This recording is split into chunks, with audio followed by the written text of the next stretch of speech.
In this video, I'm going to show you where to find your Shopify store URL.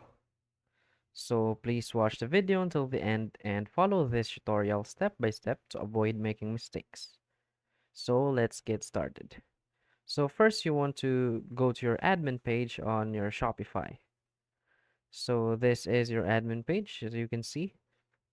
So what we want to do now is just to hover here and find this sales channel section, and we want to click on online store. So from here you can see all your themes, blog posts, pages, navigation preference. We want to go to our pages. Here you can see all of the pages that you have created.